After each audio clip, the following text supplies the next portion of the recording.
ये आप देख सकते हैं ये लटक गया है ये।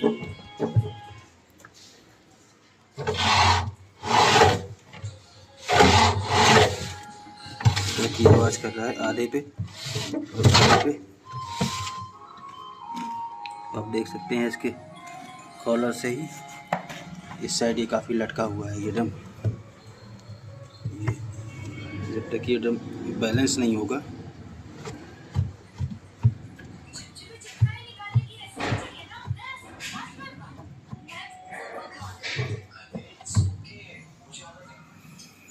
तो ऐसी रोचक जानकारियों के लिए बने रहें।